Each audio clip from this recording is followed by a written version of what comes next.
बिस्मिल्लाहिर्रहमानिर्रहीम। अस्सलाम वालेकुम। टू नाइट स्पेशल में खुशामदीद। बेकिंग में जो चीज़ मैटर करती है वो होती है डो। आज मैं आपको बिल्कुल नए और आसान तरीके से डो बनाना सिखाने वाली हूँ। तो 1 टेबल स्पून चीनी में आधा कप गुनगुना दूध डालेंगे। 1 टीस्पून इंस्टेंट ईस्ट डालेंगे। इंस्टेंट ईस्ट आपको ईजिली किसी भी स्टोर से मिल जाएगा। 1.5 कप हम इसमें मैदा डालेंगे छान के, और इसे हम बिना हाथों के स्पैचुला की मदद से नीट करेंगे।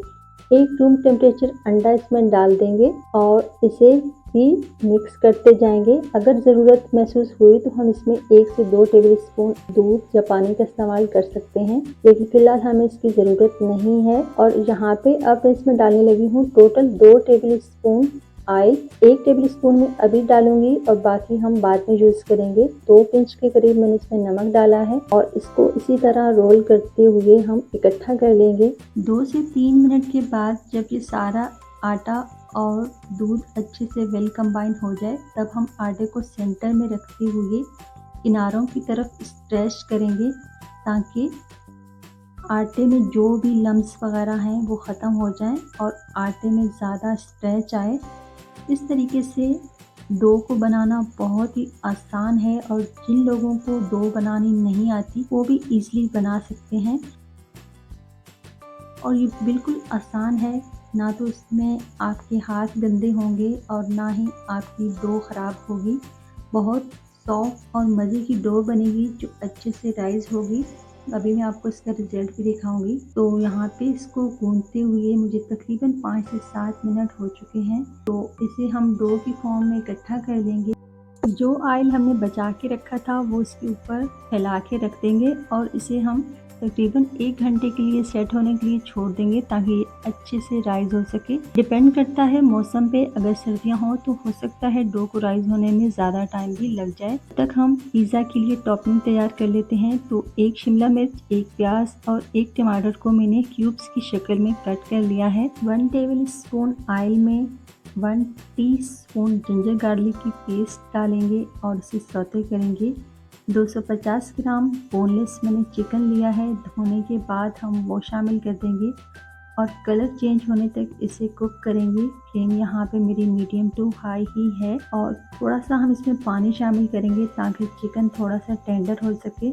और इसमें हम शामिल करेंगे कुछ बेसिक सी स्पाइसेस। 1/2 टीस्पून नमक, 1/2 टीस्पून कुटी हुई लाल मिर्च और 1/4 टीस्पून हल्दी शामिल करेंगे। और जैसे ही ऑयल सेपरेट हो जाएगा हम इसमें शामिल कर देंगे 2 table spoon chilli garlic sauce, जिसकी रेसिपी मैंने ऑलरेडी आपके साथ शेयर की हुई है। अगर आपको नहीं आती बनाना तो का लिंक मैं डिस्क्रिप्शन बॉक्स में डाल दूंगी, आप वहां से जाके देख सकती हैं।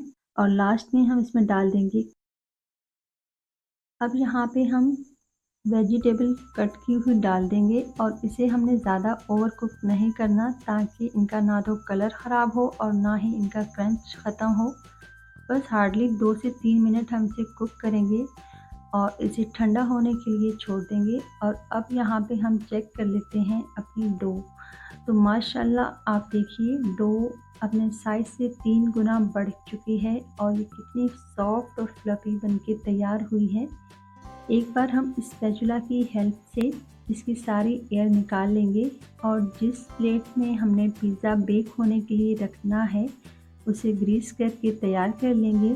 डो बनाएंगे और उसकी रोटी बेल लेंगे। जिस तरह हम नॉर्मल पराठा बनाते हैं इतनी थिकनेस रखनी है, लेकिन एक पार्ट हम इससे अलग कर लेंगे। इसे हम बाद में यूज़ करेंगे, यानी कि 2 एक तरफ किए हैं और एक हिस्सा हमने अलग कर लिया है।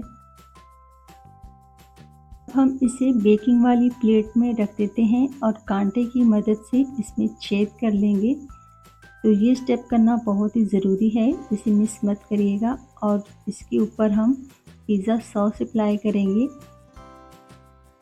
लेकिन चूँकि हम इसे फ्लोरल पिज़्ज़ा बनाने वाले हैं तो सेंटर में हम एक गिलास रखेंगे और साइडों पे हम पिज़्ज़ा सॉस लगा के गिलास को उठा लेंगे। अब हम नाइफ़ की मदद से सेंटर में से इसे कट लगाएंगे। 8 बराबर हिस्सों में मैं इसे कट लगा लूँगी। तो बहुत ही आसानी के साथ बहुत ही खूबसूरत डिज़ाइन बनेगा, जो कि आप बहुत ही महंगी बेकरी से ख़रीद के लाते हैं फ्लोरल पिज़्ज़ा, वैसा ही हम घर पे बनाएंगे। तो साइडों पे हमने जो टॉपिंग बनाई है चिकन की वो रख देंगे और सेंटर में से हम एक पीस उठाते हुए किनारों पे फोल्ड करते जाएंगे। इस तरीके से बहुत ही आसानी के साथ एक खूबसूरत सा डिज़ाइन क्रिएट हो जाएगा। और जो छोटा पेड़ा हमने रखा था सेम उसको भी हम बेलने के बाद छेद करके सेंटर में रख देंगे और इसके ऊपर भी वही प्रोसेस रिपीट करेंगे, लेकिन थोड़ा सा हम इसको डिफरेंट बनाएंगे सेंटर में से, ताकि इसमें आपको डबल टेस्ट मिले। कि ऊपर में टमाटर और शिमला मिर्च से गार्निश कर रही हूँ। आप अपने मनपसंद तरीके से इसे डेकोरेट कर सकती हैं। मैं बहुत ही सिंपल मगर बहुत ही एलिगेंट तरीके से इसे डेकोरेट कर रही हूँ। सेंटर में हम इसकी चीज़ डालेंगे और लास्ट में आप इसके ऊपर सीजनिंग डालें, यानी कि इटालियन हर्ब्स और चिली फ्लेक्स। और आप देख सकते हैं बिना बेक हुए अभी भी ये कितना खूबसूरत लग रहा है। तो इसको बेक करने के लिए हम पतीले का यूज़ करेंगे, जिसमें आपको ना तो नमक बिछाने की ज़रूरत है ना ही पत्थर, और बहुत ही आसानी के साथ कम टाइम में ये बहुत ही ज़बरदस्त पिज़्ज़ा तैयार हो जाएगा। तो एक पतीले में मैंने स्टैंड रख दिया है और इसके ऊपर हम ये पिज़्ज़ा रख देंगे और इसको 25 मिनट के लिए हम लो फ्लेम पे बेक होने के लिए छोड़ देंगे। 25 मिनट के बाद आप टूथपिक की मदद से इसे चेक करिए। अगर ये क्लीन आए तो समझ लें पिज़्ज़ा आपका तैयार है, नहीं तो इसे 5 मिनट मज़ीद बेक कर लें। अभी मैं आपको कट करके दिखाती हूँ। तो बेकरी से कई गुना बेहतर और बहुत ही सॉफ्ट और फ्लफ़ी पिज़्ज़ा हमारा बनके तैयार है। अगर आप मेरे बताए हुए तरीके के मुताबिक पिज़्ज़ा बनाएंगी तो आपका पिज़्ज़ा भी मुझसे अच्छा बनेगा। आई होप कि मेरी ये रेसिपी आप लोगों को ज़रूर पसंद आई होगी। आज के लिए इतना ही। अपना बहुत सारा ख्याल रखें। Stay healthy, keep smiling and अल्लाह हाफिज़।